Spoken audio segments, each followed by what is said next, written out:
श्री स्वामी समर्थ महाराजांचा प्रकट दिवस आणि प्रकट दिनाच्या दिवशी आपण स्वामींना काय अर्पण करावं, स्वामींना आवडणारे पदार्थ कोणते, स्वामींना अशी कुठली गोष्ट आहे की ती अर्पण केली तर स्वामी सदैव आपलं रक्षण करतात आणि स्वामी आपल्या सोबत राहतात।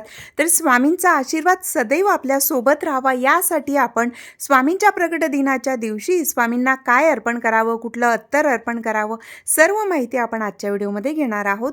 नमस्कार सर्वांना, श्री स्वामी समर्थ। तर स्वामींच्या प्रकट दिनाच्या निमित्ताने आपण स्वामींसाठी आपल्याला शक्य होईल तेवढं आपण जरूर करावं।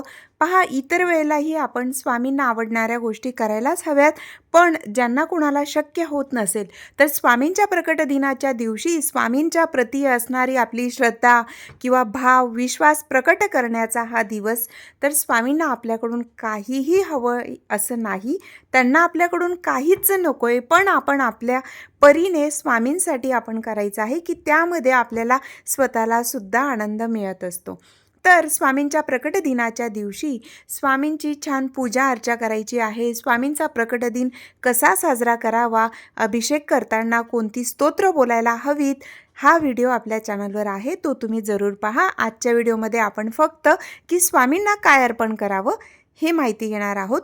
तर स्वामींची छान अभिषेक पूजा वगैरे झाल्यानंतर स्वामींना आवडणारा अत्यंत प्रिय असणारा नैवेद्य म्हणजेच पुरणाची पोळी, तर शक्य होत असेल तर त्या दिवशी स्वामींना पुरणाच्या पोळीचा नैवेद्य जरूर अर्पण करावं। त्यानंतर की स्वामींना त्या दिवशी तुम्ही हिना अत्तर जरूर लावावं। तुमच्याकडे जर स्वामींची मूर्ती असेल तर स्वामींना छान अभिषेक करायचा आणि त्यानंतर स्वामींना हिना अत्तर जरूर अर्पण करा। स्वामींच्या पादुका असतील तुमच्याकडे तरीसुद्धा स्वामींच्या पादुकांना हिना अत्तर लावावं।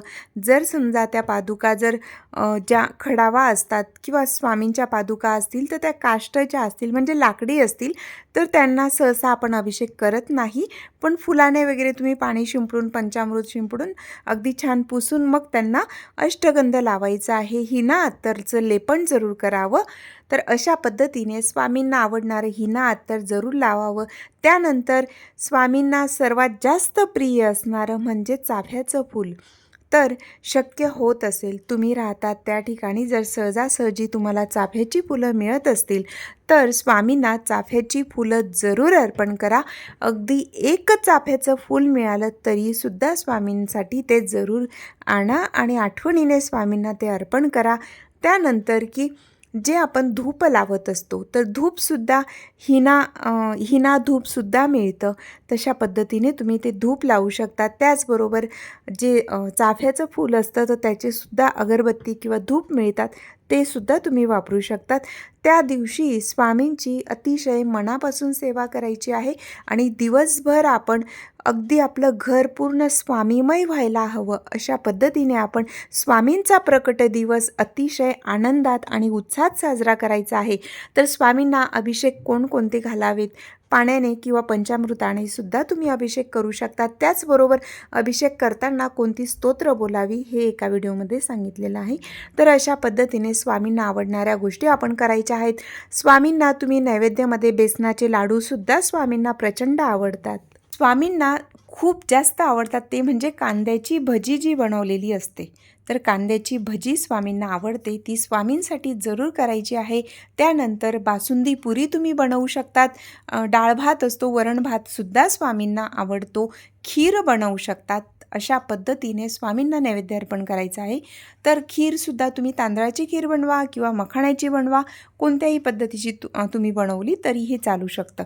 अशा पद्धतीने स्वामींना छान त्यांचे आवडतं नैवेद्य आपण त्या दिवशी अर्पण करायचे आहेत। आणि याच्या व्यतिरिक्त सुद्धा तुम्हाला जर अजून पेढे, मिठाई किंवा अजून वेगवेगळ्या प्रकारच्या खीर तुम्ही बनवू शकतात किंवा श्रीखंड वगैरे अशा बासुंदी अशा पद्धतीने सुद्धा तुम्ही स्वामींना नैवेद्य अर्पण करू शकतात। तर आता राहिला विषय की स्वामींना सर्वात जास्त प्रिय असणारं फूल म्हणजे चाफ्याचं फूल, त्यानंतर हिना अत्तर आणि जे मी आता पदार्थ सांगितले ते, हे सर्व काही स्वामींना खूप जास्त आवडतात, स्वामींना आवडतात म्हणून ते आपण अर्पण करायचं आहे। आणि अगदी नाहीच जमलं तर हरकत नाही, पण त्या दिवशी अखंड स्वामी नामाचा जप प्रत्येकाने करायचा आहे. मग तुम्ही कुठेही असतील, महिला असतील, मासिक धर्म असेल किंवा सुतक असेल, जे काही कारणं असतील, नाहीच अशा पद्धतीने सेवा झाली तर अशा वेळेला अखंड नामस्मरण करायचं आणि घरातल्या व्यक्तींना आपण सांगून जशी सेवा होईल तशी त्यांना करायला सांगायची. म्हणजे स्वामींना अभिषेक वगैरे नैवेद्य असं ते करू शकतात. तर घरातल्या व्यक्तींना सुद्धा तुम्ही सांगू शकतात. आणि अखंड नामजप हे प्रत्येकाने करायचं आहे. अशा पद्धतीने स्वामींचा प्रकट दिवस आहे आणि त्या दिवशी स्वामींना हे नैवेद्य जरूर अर्पण करा. यातला कोणताही नैवेद्य अर्पण केला तरीही चालू शकतं. अगदी सर्वच करायला हवे असं सुद्धा नाही. कुठलाही एक तुम्हाला जमत असेल ते केलं तरीही चालतं. लक्षात घ्या, ह्या दिवशी तुम्ही स्वामींना जे धूप लावतील तर स्वामींना धूप अर्पण करताना ते सुद्धा हिना धूपसुद्धा मिळतं. ते आणून तुम्ही ते धूपसुद्धा स्वामींना अर्पण करू शकतात. त्या दिवशी दिवसभर शक्य असेल तर तुम्ही तुपाची जी काही अखंड ज्योत आहे ती जरूर त्या दिवशी प्रज्वलित ठेवावी आणि शक्य झाल्यास देव्हाऱ्यातही तुम्ही अशा पद्धतीने सेवा करू शकतात किंवा पूजेचे पाटाची मांडणी केली तरीही चालू शकतं. मांडणी करणार असतील तर छान तिथे गणपती बाप्पा, स्वामींचा फोटो असेल, मूर्ती असेल, त्यांची स्थापना करावी. मग गणपती बाप्पांचा अभिषेक, स्वामींचा अभिषेक करावा. त्या ठिकाणी दत्त महाराजांचा फोटो तुम्ही ठेवू शकतात. स्वामींच्या पादुका असतील तुमच्याकडे, दत्त महाराजांच्या पादुका असतील तर त्यांनासुद्धा छान अभिषेक करायचा आहे. पाण्याने, पंचामृताने अभिषेक करावा आणि त्यानंतर त्यांचीसुद्धा तिथे स्थापना करायची आहे. स्वामींच्या पादुका असतील तर दत्त महाराजांच्या स्वामींच्या पादुकांनासुद्धा हिना अत्तर जरूर लावायला हवं. त्यानंतर अष्टगंधाने पूजा करायची आणि पादुकांनासुद्धा पुष्प अर्पण करायचे आहेत. तर ह्या दिवशी जसं जमेल तसं करा, पण अखंड नामजप जरूर करा. आता जे काही सांगितलं यातलं जर आपण शक्य होईल ते अर्पण जरूर करायचं आहे.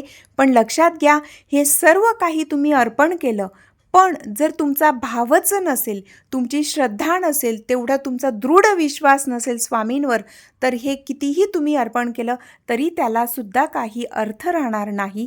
म्हणूनच की जे काही आपण अर्पण करतो त्यात आपला भाव असायला हवा, आपली श्रद्धा महत्त्वाची असते. आणि स्वामींनासुद्धा ह्या गोष्टींची त्यांना आवश्यकता नाही, पण त्यांना आवडतं म्हणून आपण त्यांना ते अर्पण केलं तर आपल्यालासुद्धा आनंद मिळत असतो. म्हणून आपण त्यांना हे अर्पण करायचं आहे.